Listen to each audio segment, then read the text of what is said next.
Hey everyone, and welcome to week 7, where we jump into chapter 7, personality, lifestyle, and values. And we are going to be wrapping up the internal influences on consumer behavior with this chapter.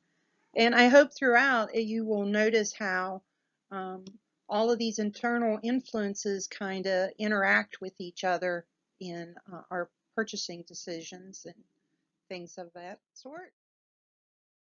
So let's get started. In chapter 7, what we are going to look at is personality and lifestyle, values, and psychographic analysis. So the definition of personality is that it refers to a person's unique psychological makeup and how it consistently influences the way a person responds to his or her environment.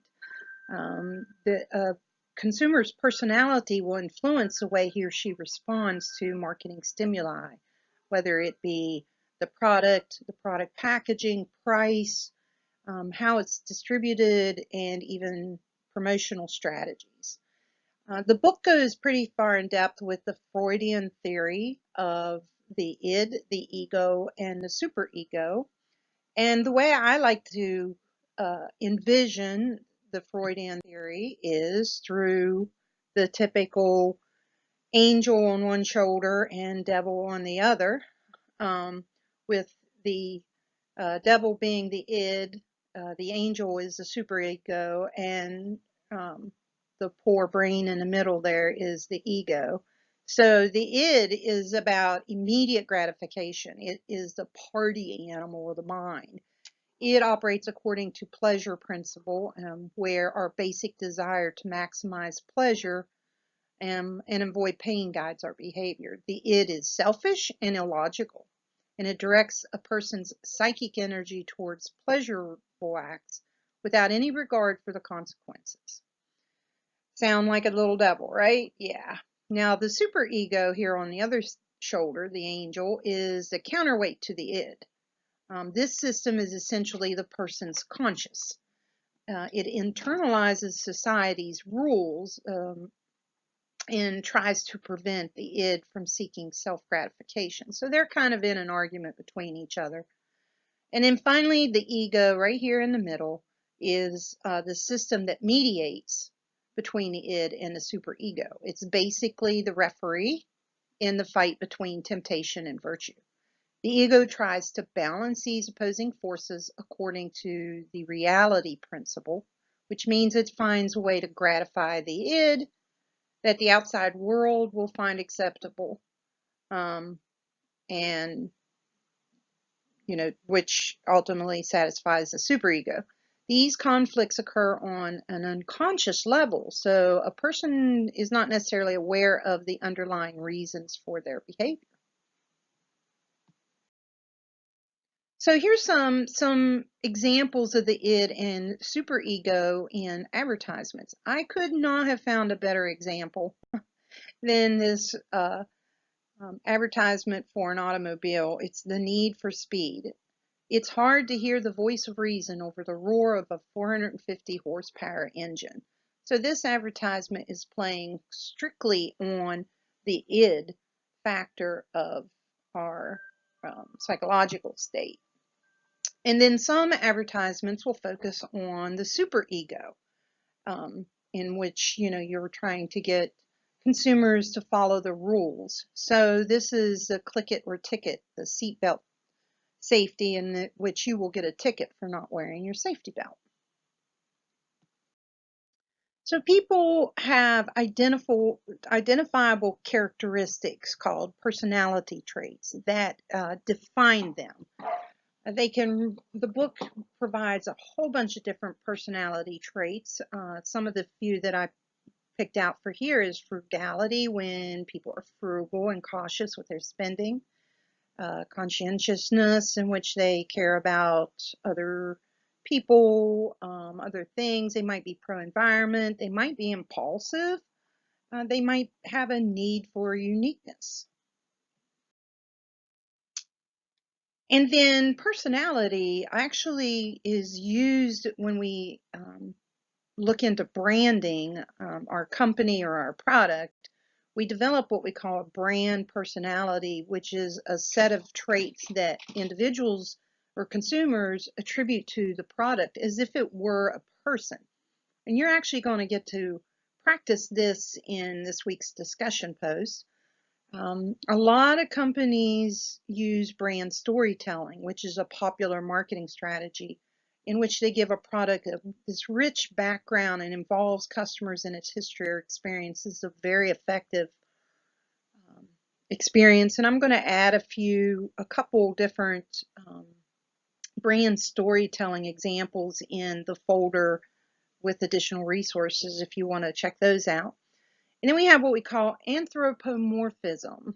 Big, big word. And this is when we give human characteristics to inanimate objects or to animals. Let's take a look at examples of anthropomorphism used in print and TV commercials. As I'm sure most of you have seen, the Budweiser used friendship between a puppy and one of their Clydesdales to express the emotional bond of friendship. And this is commonly found with people who drink beer together, right?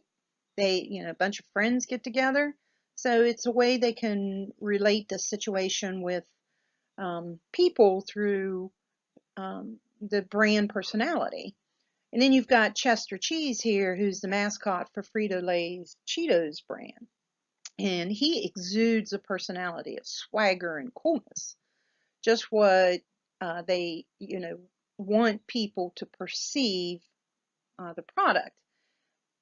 Even though I'm giving you examples of print or TV commercials, anthropomorphism can even be used in radio spots where there are no um,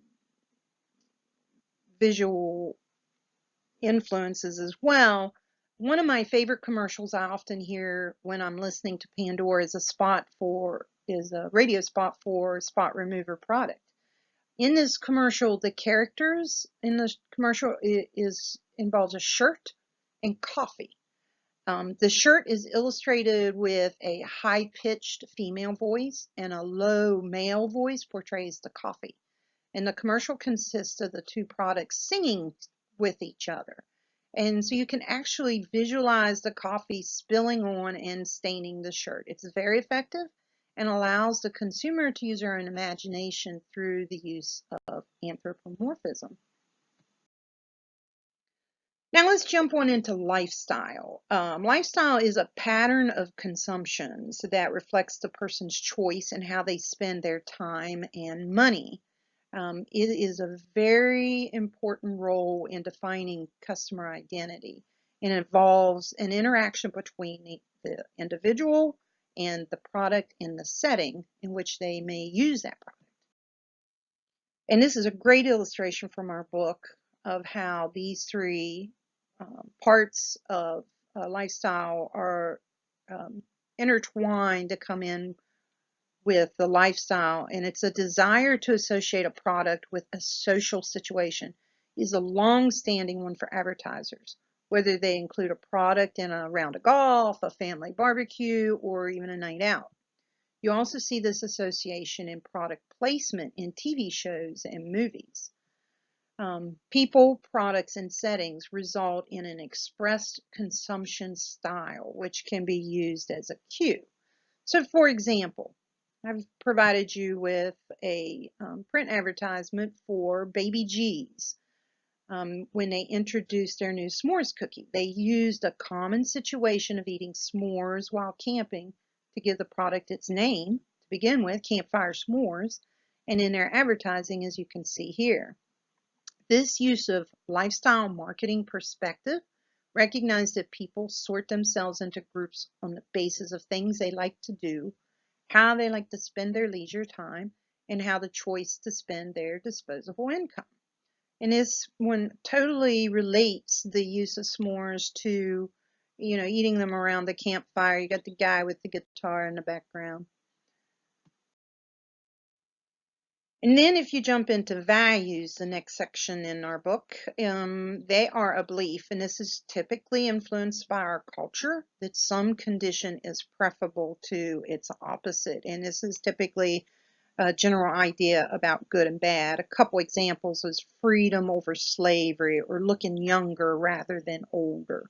And products and services, they're a lot of times purchased because it's believed these products will help attain a value-related goal. So if you want to look younger, you're probably going to buy a face cream that helps eliminate wrinkles or whatever. A value system is how culture ranks value. So like in advertising in the 50s, values were displayed of family first. And even though family is still of great importance today, many products will focus on the value of self-improvement and the achievement of personal goals. And then we have core values, such as in the United States, our values are like freedom, youthfulness, achievement, materialism, and activity. Other countries may have different core values. So this is really important to know and understand when an organization is a global business. If your marketing efforts contradict a culture's core values, then the organization will not only fail, but could face tremendous dissension and even boycotting from members of that culture. And then under core values, we have what we call norms, which are rules that dictate what is right or wrong, acceptable or unacceptable. They're not technically laws, but they're just kind of generalized cultural rules. A custom controls basic behavior. A moray is how that's pronounced. Moray is a custom with strong moral overtone. It may involve something like a taboo. And a convention is a norm that regulates how we conduct our everyday lives. So here's a really good example of a brand that did not focus on the value system or core values of a culture. In 1996, Panasonic used Woody the Woodpecker as their mascot to, to promote their new touchscreen PC using a phallic or a psychosexual reference. However, the Japanese customers did not find the ad campaign funny nor appropriate, especially with the added slogan, "Touch Woody, the Internet Pecker." Imagine it.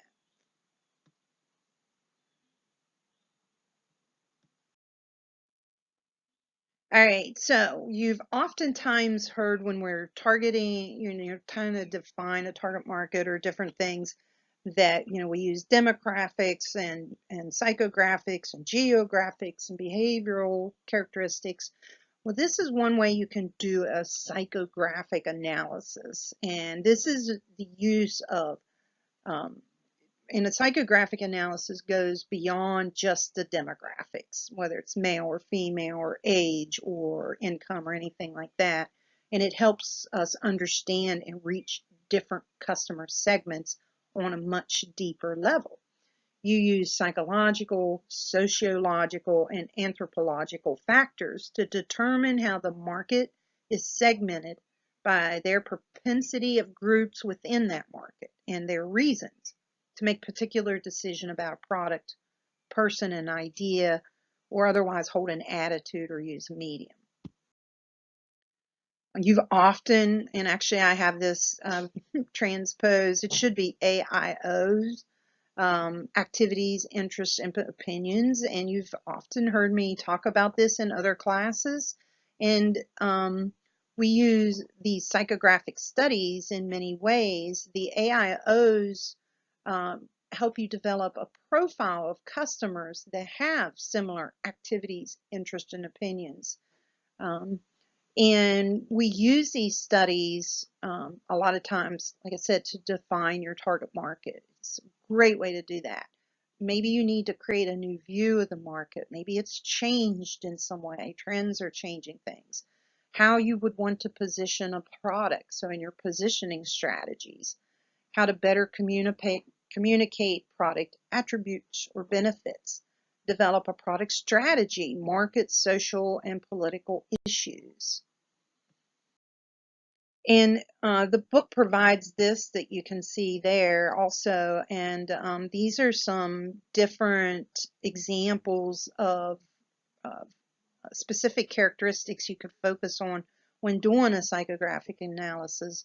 We've got different activities. You might look at work, if they're workaholics or whatever, their hobbies, social events, sports, community. What are they interested in? Is family primary to them? Is their job primary to them? Are they big in recreation or fashion, food, or media? What are their opinions about themselves, their social issues, politics, education, and products? And then, of course, demographics. There's a lot of these different characteristics that we can use to define demographics as well. Some of you may have taken this survey through the Strategic Business Insights website. It's using the VALS framework, and this is one of the most common segmentation systems in used today. The VALS and Lifestyle System, also called the VALS 2, is based on segments grouped by self-orientation as well as resources. So their self-orientation may be based on ideals, achievement, and self-expression.